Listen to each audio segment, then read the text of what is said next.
Hello YouTube. Been a little while since I actually made any kind of desktop kind of videos. Haven't been feeling too great. I actually got hurt at work pretty bad. I got hit in the face with a rock from a earth scraper tire exploding from about 100 yards away. So I got a pretty serious concussion. I've been out of work for a week now, actually. Kind of crappy. But before that happened, I had been keeping myself pretty busy outside of work on a couple small gun projects. If I feel like it, I'll make the other one on my shotgun. I don't even know that I've made a single video on it yet, but I have a Remington 1100 that I'll probably be making a video after I'm done with this one, showing what I've done to that one. But most people, all 20 of you that watch my channel on a regular basis, know this is my EDC. This is my Glock 19. This is the pistol I carry every day, and it's been going through a little bit of a metamorphosis, I guess I'll say, over the past probably year and a half. Mostly frame, as you can see the stippling already.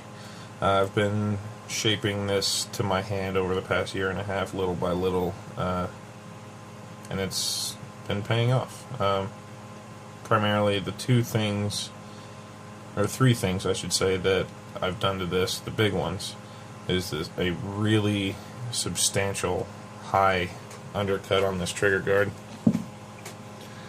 And you can see how much higher that goes compared to, here I have a 17 that I haven't really touched. You can see the difference there. Actually, in that picture it didn't look like that much of a difference, but I took a ton of material out of here. So my middle finger would sit up a little bit higher, get a little bit higher grip on the gun, a little bit better control. I wear a size XL glove, so I mean my hands are decent size in the first place, and this is not a large pistol, being what Glock considers a compact. It's not really that compact either. It's it works for me. Second big thing, you'll see this is a Gen 3. I do have a light mounted onto it. It does have the rail. This is a Gen 3 Glock. There's no finger grooves. I did a finger groove delete on it because the finger grooves on this pistol just didn't fit my hand really. I mean, 17, the finger grooves I'm not going to touch. They fit my hands pretty perfectly. I don't really even need to do an undercut on that one. I just kind of rounded off the edge here, and that's all I needed. This one though, you can see I left that shelf down here on the bottom, right there. And let's see if I can make this a little more work a little better. Yeah, that's better.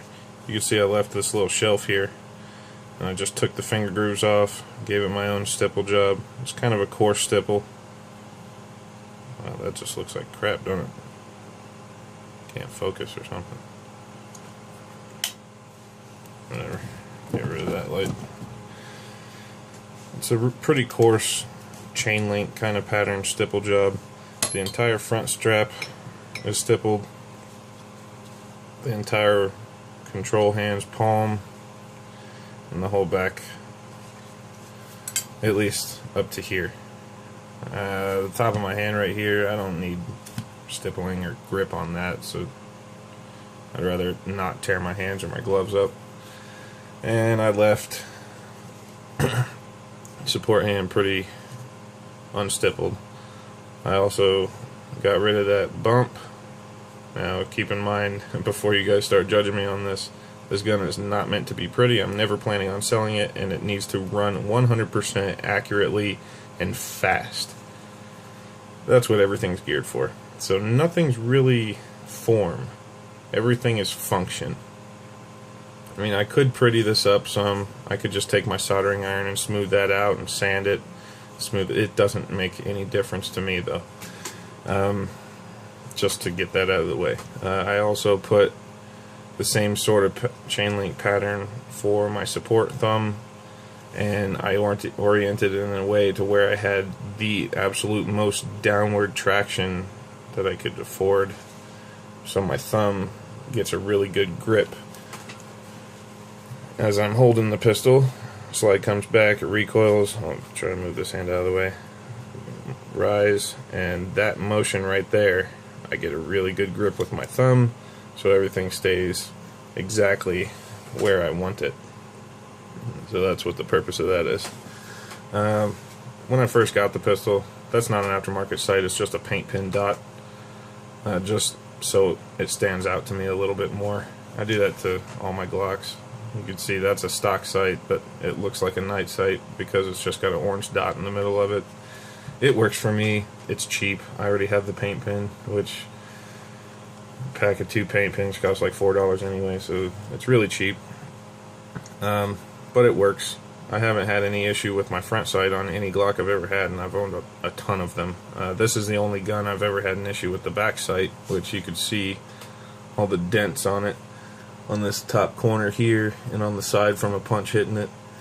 I actually dropped the gun.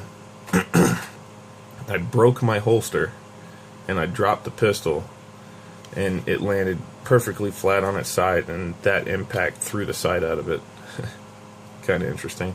It doesn't really make a difference. I could shoot without that. It's kind of cosmetic, more or less, right now. I instinctive shoot this pistol more than anything. Out to about 20 yards, I can hit maybe 6-inch groups without looking at the sights at all. I mean, that's shooting relatively slowly. If I'm just emptying the mag, I could get all 15 rounds in the mag on target, but it's not going to be any 6-inch group, I'm sure. You can see I did a comet cut here. That's so I don't actually have to change my grip to eject the magazine. Yes, it's loaded. There's nothing in the chamber. I just pulled the one out of the chamber because this gun stays in a holster all the time, and it's always loaded because this is the one that's going to be saving someone's life potentially if that's deemed necessary. But with that comet cut, I use the stock short mag release, so I don't accidentally release it in the holster or while I'm carrying it. But that relief right there affords me to, from my normal firing grip, I can still reach. From my grip, I can still reach that mag release and get a positive release on it. As far as what's done to the inside of the pistol, it's been polished. That's pretty much it. I need 100% reliability out of this gun, which I have achieved. I've had it for 3.5 or 4 years now, and I have had 0 malfunctions out of probably between 4,200 to 4,500 rounds through it is what I'm guessing. Decent round count, decent enough. Oh, you could also see I put an index cut just to give myself a little bit more room for my support hand, because I shoot a pretty aggressive thumbs forward kind of grip. That's what works for me. That's what I shoot with this, and I have a lot more real estate on this pistol, so I mean, I keep my thumbs stacked pretty much is how it's comfortable to me, and I shoot more accurately that way, I find. I have the 2 mags for this. You can see I number all my magazines. This is a 17 magazine. This is the primary one that stays in the gun just in case it's necessary. This is the one that I've kept in it for probably going on 3 years now, and I get no malfunctions out of this magazine. I shoot it in 17 round magazines out of this pretty often. I actually shot this gun at the 3-gun shoot a couple weeks ago that I went to with my friend Dan, and I could hit bowling pins from about 50 yards away relatively easily. I was pretty impressed with that. That is using the sights. That's not instinctive shooting, just to be clear. But it's coming to the point where I think I'm about done with it. I think I'll put some steel sights on it, like some Trigicon HDs, or maybe some, what are they called, Warren Tacticals, black rear sight with the fiber optic front, something like that, just to give me a little bit better sight picture, because I mean this gun always has a light on it anyway. I'll get my holster really quick, show you how I carry it. It is winter right now. I do live in Colorado where open carry is legal, so this is my Armadillo concealment holster. This is a green Kydex Surefire X300 Glock 19 holster, and that's how this gun stays its entire life, including that in the magazine with one in the chamber, and it spends most of its life like that.